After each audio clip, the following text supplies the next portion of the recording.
Kembali bersama kami, Saudara. Proses mediasi gugatan ijazah SMA Presiden ke-7 RI Joko Widodo berakhir buntu karena semua tergugat tidak bersedia memenuhi permintaan penggugat. Selain itu, perwakilan Joko Widodo tidak hadir saat pembacaan simpulan mediasi. Mediasi hari ini tidak dihadiri tergugat 1, Joko Widodo, karena sudah meminta mediasi dihentikan sejak 2 pekan lalu. Para tergugat bersepakat menolak memenuhi permintaan penggugat karena sejak awal kuasa hukum Jokowi meminta penggugat harus membuktikan dalilnya. Sementara salah satu tergugat, Universitas Gadjah Mada, sepakat dengan penggugat untuk melanjutkan proses ke tahap sidang. Pihak penggugat meminta sidang tidak digelar secara daring dan akan menghadirkan pihak ketiga dalam sidang.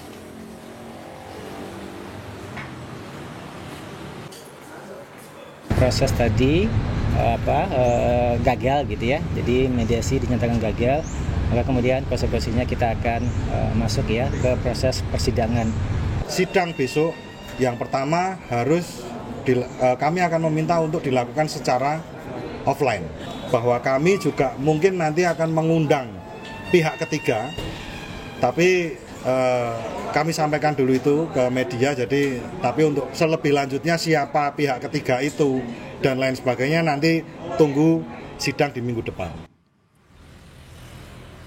Di tempat berbeda, Pengadilan Negeri Sleman siap menggelar sidang mediasi gugatan perdata ijazah Presiden ke-7 Joko Widodo pada Kamis 22 Mei besok. Gugatan dilayangkan seorang warga Makassar, Komarudin, menggugat 8 pihak mulai dari Rektor UGM, 4 wakil rektor, Dekan Fakultas Kehutanan UGM, Kepala Perpustakaan Fakultas Kehutanan UGM, hingga mantan dosen pembimbing akademik Jokowi semasa kuliah. Sidang akan dipimpin 3 hakim dengan agenda pertama, menginventarisasi berkas-berkas administrasi para pihak terkait. Jika dianggap lengkap, maka sidang dilanjutkan dengan agenda mediasi tertutup. Pihak jurusita telah memanggil kepada para pihak, baik itu pihak rektor dari UGM maupun pembantu rektor sampai dengan Bapak Kasmojo. Dalam gugatan Bapak Kasmojo memang tidak dicantumkan alamatnya, tidak diketahui tempat tinggalnya sampai sekarang itu, sehingga dari majelis hakim memerintahkan kepada jurusita sebagaimana dalam pasal 390 ayat 3 HIR dilakukan secara pemanggilan umum. Kalau sekiranya dari persidangan pertama tersebut setelah hadir semuanya, para pihak itu, baik penggugat maupun dari pihak tergugat, para tergugat itu, dengan sendirinya Mas Hakim nanti akan membuka untuk forum kepada mediasi. Saya koreksi, penyampaian saya sempat keliru atas gugatan yang dilayangkan seorang warga Makassar. Yang benar adalah Komardin, bukan Komarudin. Kita ke berita lainnya. Sementara itu, Presiden ke-7 Joko Widodo sudah diperiksa Barreskrim Polri kemarin atas laporan tim pembela ulama dan aktivis atas dugaan ijazah palsu. Dalam ruang periksa, Jokowi disambut 2 penyelidik berseragam putih yang langsung memperkenalkan diri dan menjelaskan agenda pemeriksaan. Pemeriksaan itu pun berlangsung selama kurang lebih 1 jam. Jokowi mengaku mendapat 22 pertanyaan perihal dirinya yang dilaporkan terkait dugaan ijazah palsu.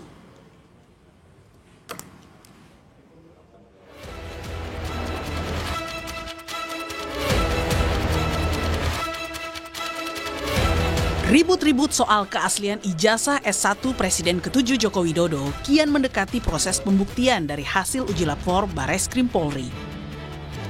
Penuding ijazah palsu Jokowi, Roy Suryo, meminta Puslapor mengumumkan hasil uji lapor ijazah secara detail, termasuk jenis tinta hingga jenis kertas ijazah.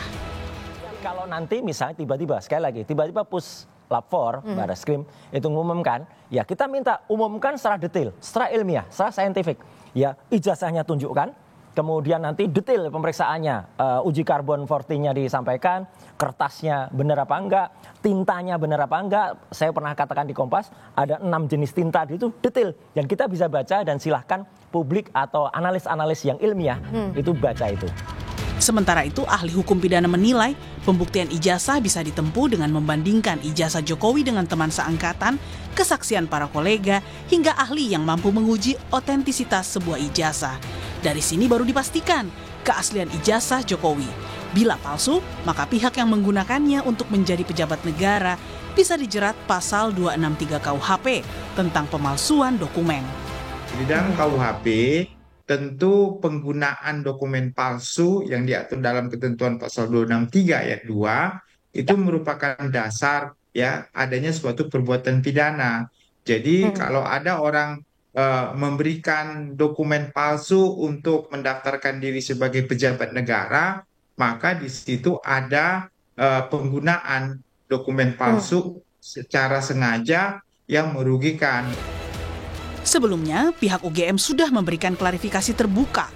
UGM menegaskan Jokowi tercatat sebagai mahasiswa dan telah dinyatakan lulus dari Fakultas Kehutanan pada 5 November 1985.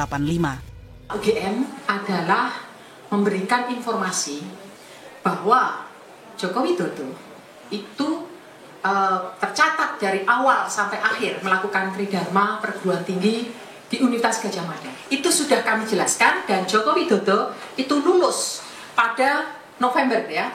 5 November 1985 sesuai dengan catatan di dokumen Fakultas Kehutanan. Kepastian keaslian ijazah Jokowi masih menunggu proses uji lapor Polri. Hal ini untuk memastikan benar tidaknya tudingan ijazah palsu yang dilontarkan Roy Suryo CS. Bila nantinya ijazah terbukti asli, bukan tak mungkin proses hukum laporan pencemaran nama baik Jokowi akan menyeret para pihak yang sudah dilaporkan Jokowi di Polda Metro Jaya. Tim Liputan, Kompas TV. Lalu sejauh mana dampak hukum dari pembuktian ijazah Jokowi yang kini masih menunggu hasil uji laboratorium forensik Mabes Polri? Akankah hasil uji ini dan pembuktian pihak UGM menjadi penentu tindak lanjut atas laporan pencemaran nama baik Jokowi terhadap Roy Suryo CS? Atau sebaliknya, hasil uji lapor jadi pintu masuk munculnya pidana pemalsuan dokumen oleh pejabat negara? Kami diskusikan ini bersama ahli hukum tata negara yang juga pendukung Roy Suryo CS Refli Harun dan politisi Partai Solidaritas Indonesia atau PSI Ade Armando. Selamat sore semuanya dengan Tifal, apa kabar? Selamat sore. Terima kasih semua sudah bergabung bersama kami. Kok atribusinya pendukung Roy Suryo? Oke, jadi tepat gimana nih? Tapi pokoknya pengamat ijazah palsu. Oke, baik, kita koreksi di situ. Tapi kalau merujuk dari pernyataan UGM nih Bung Refli, ditegaskan bahwa Pak Jokowi ini lulus di tanggal 5 November 1985 dan dikeluarkan ijazahnya oleh UGM. Menurut Anda pernyataan itu sudah cukup menegaskan bahwa ijazah Pak Jokowi ini asli atau belum? Ya belum lah, masa asli tidaknya ijazah cuman satu pernyataan. Jadi begini, kita harus pahami ya, ini adalah proses pidana. Nah, proses pidana tersebut, sebuah proses itu bisa ditindaklanjuti kalau dia cukup bukti. Nah, sekarang pembuktian tersebut kan macam-macam, ada surat ya kan, ada ahli dan lain sebagainya. Karena itu sepanjang buktinya cukup, maka bisa ditingkatkan dalam proses penyidikan. Dan nanti kemudian akan ditetapkan siapa yang menjadi tersangkanya.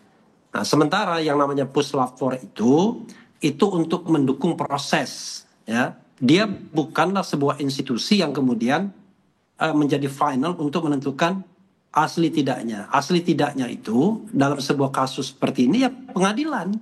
Kalau pengadilan memutuskan bahwa ijazahnya itu asli, maka aslilah dia by law dan harus menunggu putusan dan ingkrah. Makanya saya katakan dari kemarin-kemarin harusnya yang diselesaikan itu kasus perdatanya, karena dalam kasus perdata itu martabat itu terjaga, tidak ada yang duduk sebagai tersangka atau terdakwa, tetapi betul-betul menguji sebuah objek yang bernama ijazah. Nah, kalau kasus perdatanya jelas, ya kan, bahwa itu asli atau tidak asli, maka pidananya nanti jalan dengan logikanya sendiri. Dan kalau uji lapor inilah kuncinya juga menurut Anda? Kenapa? Dan uji lapor atas ijazah ini juga jadi kunci penentunya? Enggak. Lapor itu tidak menentukan bahwa kalau misalnya lapor mengatakan, jadi lapor itu adalah salah satu upaya untuk dalam proses penyidikannya. Yang menentukan itu adalah ya pengadilan. Karena misalnya ya, saya kasih contoh. Lapor mengatakan A, tapi ahli lain yang juga punya kapasitas mengatakan B, kan nanti tergantung hakim. Mana hakim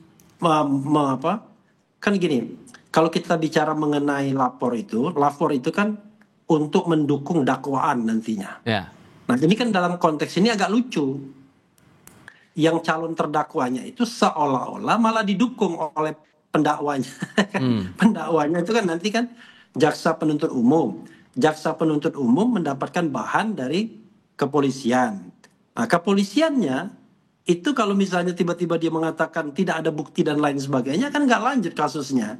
Karena itulah kemudian soal ijazahnya remains questionable, tetap menjadi pertanyaan. Makanya saya bilang, selesaikan dulu kasus perdatanya.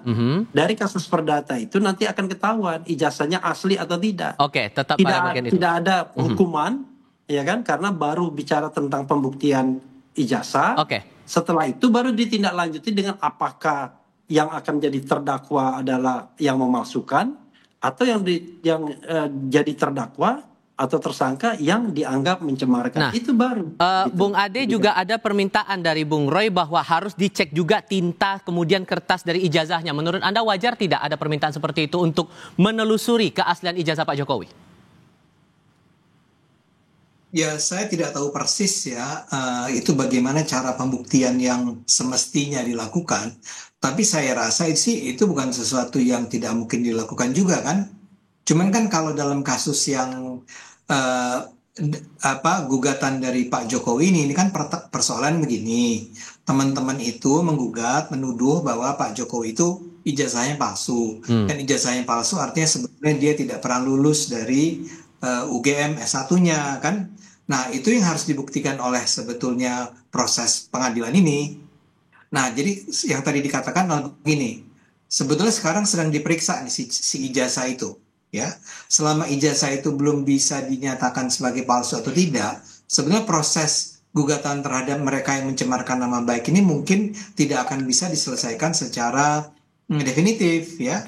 Karena misalnya kita kan harus bertanya ini kepada, atau pengadilan harus bertanya kepada Pak Roy Suryo yang mengatakan bahwa ini ijazah palsu. Atas dasar apa Anda mengatakan bahwa ini ijazah palsu kan?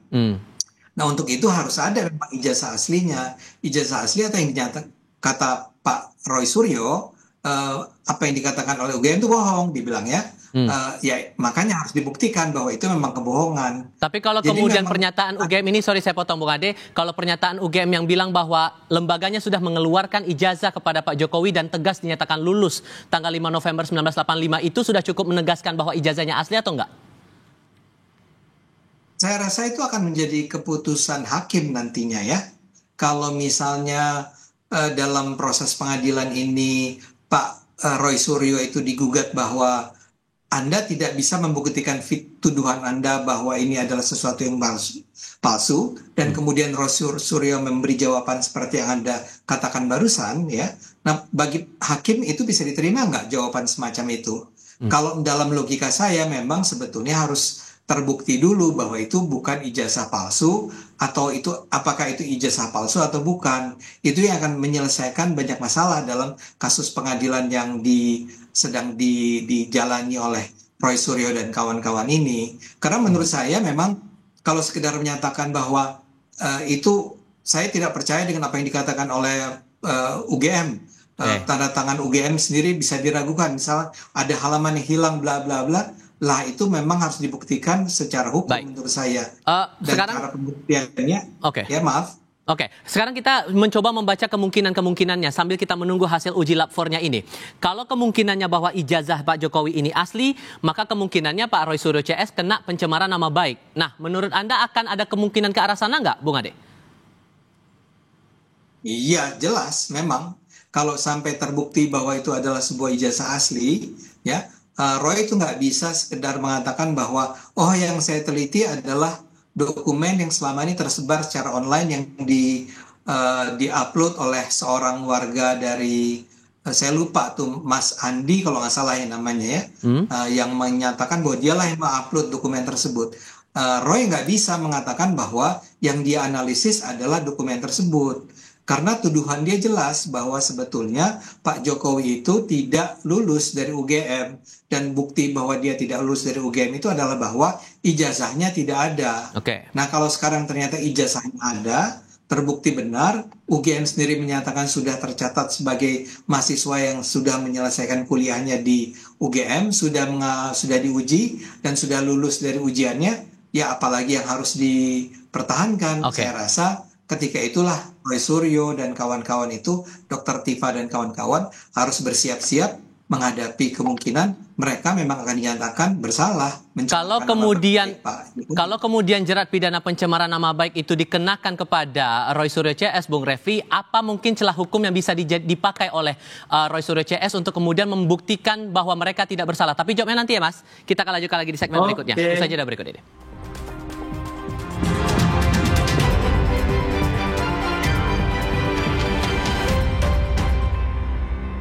Polisi dan Bea Cukai ungkap penyelundupan rokok elektrik mengandung obat bius. Pengungkapan seret seorang publik figur yang diduga jadi dalang penyelundupan. Dia adalah orang yang berkomunikasi dengan bandar dan merupakan kategori obat keras ataupun bahasa sederhana obat bius.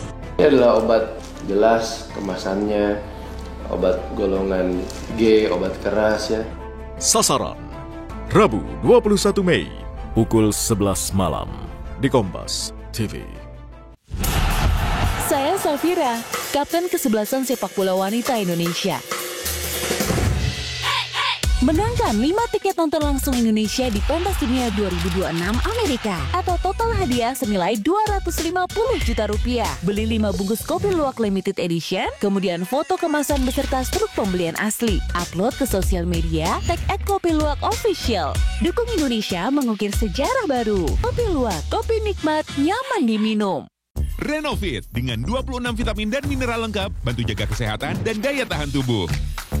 Dengan 26 vitamin dan mineral lengkap, bantu jaga kesehatan dan daya tahan tubuh. Minum Renovit, siap jaga kesehatan dan daya tahan tubuh. Produksi Konimax. Aku Viva, hadiah miliaran. Cek tutup botolnya. Ada uang tunai, handphone, emas, sampai mobil. Cek tutup botol Aku Viva sekarang. Dari Wingsuit. Buat gue cuma ada satu kecap. Kecap sedap kedelai hitam spesial. Hitam kecapnya pekat, ngebers di mulut, lumer di lidah, lebih kental, lebih wangi, sedap. Wilgos approve. Kecap sedap kedelai hitam spesial. Looks good, tastes good. Dari Wingsuit. Final DFB Pokal tiba, mempertemukan The Kingslayer, tim kasta ketiga yang selalu memberi kejutan dalam setiap babaknya. Arminia Bielefeld berhadapan dengan VfB Stuttgart yang di atas kertas sangat diunggulkan. Dan dalam sepak bola, segalanya bisa terjadi. Final DFB Pokal Arminia Bielefeld versus VfB Stuttgart, Minggu 25 Mei pukul 12.45 tengah malam, live di Kompas TV.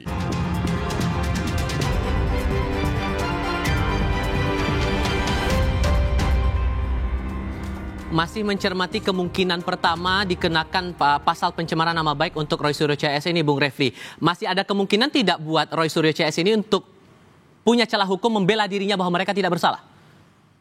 Begini, saya tadi mendengar secara persis Mas Ade Armando menyampaikan sesuatu dan saya sengaja tidak potong karena saya ingin mengerti logika orang awam hukum. Jadi saya maklumi kalau Mas Ade nggak begitu paham karena memang ini soal teknis hukum. Jadi begini, tidak ada kewajiban Roy Suryo untuk membuktikan bahwa ijazah itu palsu atau tidak. Jadi begini, di sini ada 3 fora. Fora pertama adalah fora gugatan perdata yang dilakukan oleh Dr. Taufik. Fora kedua adalah pidana umum yang diproses oleh Barreskrim. Fora ketiga adalah gugatan pencemaran nama baik yang dilaporkan oleh Pak Jokowi. Nah, sekarang kita mau bicara fora yang mana? Kalau kita bicara fora yang terakhir, gugatan atau pengaduan yang dilakukan oleh Pak Jokowi, maka yang harus membuktikan bahwa memang Roy Suryo itu betul-betul melakukan pencemaran nama baik, ya tentu pihak Pak Jokowi duluan. Ya, dia lapor kepada polisi, ini loh Pak, dia mencemarkan nama baik kapan, di sini, dan lain sebagainya. Tetapi itu tidak menjawab mengenai ijazah. Nah, maka nanti dalam proses persidangan, setelah misal ya, Roy Suryo dan kawan-kawan didakwa, lalu dia akan membela diri, itulah prosesnya. Itu kalau seandainya foranya pencemaran nama baik. Tetapi dalam hukum, dalam criminal justice system, pencemaran nama baik ini tidak diproses terlebih dahulu kalau hukumnya benar. Yang harus diproses terlebih dahulu adalah gugatan perdatanya. Setelah gugatan perdata selesai, baru kemudian yang di Bareskrim pidana umumnya. Ya. Karena 2 itu menentukan apakah kasus pencemaran ini akan lanjut atau tidak. Nah, kalau kita bicara tentang gugatan perdata, yang membuktikan memang penggugat. Tapi masa yang digugat diam aja kan nggak mungkin. Nah, karena misalnya Pak Taufik, ini ijazahnya palsu, lalu dia sertakan bukti dan ahli. Tentu yang tergugat juga akan membuktikan kan begitu. Kalau di Bareskrim lain lagi. Polisi yang mencari bukti-bukti bahwa sudah ada yang namanya pemalsuan dokumen tindak pidana umum. Roy Suryo dan kawan-kawan bertindak sebagai pemberi keterangan atau saksi. Bung Ade, gimana? Bung Ade mencermati itu gimana sejauh Anda menangkapnya? Mudah-mudahan Mas Ade bisa menangkapnya. Gimana Bung Ade? Ya, jadi karena itulah tadi saya katakan bahwa sebetulnya kan kuncinya ada di bagaimana membuktikan bahwa sebetulnya Pak Jokowi itu sudah lulus dari S1 UGM, ya. Nah, selama ini yang menjadi kunci adalah si ijazah, ya. Nah, karena itulah isunya adalah pada soal ijazah yang saya katakan tadi. Nah, kalau ijazahnya sudah dikatakan oleh UGM adalah itu memang ijazah yang benar, ya. Itu bukan ijazah palsu. Beliau memang sudah pernah kuliah di UGM, sudah dinyatakan lulus pada tanggal sekian, bulan sekian dengan penguji itu, ya artinya dia benar sudah lulus dong, ya. Nah, dalam hal ini orang yang harus membuktikan bahwa dia tidak lulus adalah orang yang menuduh dia tidak lulus. Itu yang kemudian bisa dibalikan menjadi Pak Jokowinya yang menggugat orang-orang yang menuduh dia selama ini itu, Pak Roy Suryo dan kawan-kawan, bahwa kamu sudah mencemarkan nama baik saya. Pembuktian bahwa dia mencemarkan nama baik atau tidak mencemarkan nama baik adalah pada bukti yang bisa dia tunjukkan bahwa memang Jokowi sudah menipu masyarakat. Kalau dia tidak bisa menipu masyarakat, maka dia memang mencemarkan nama baik Pak Jokowi dong.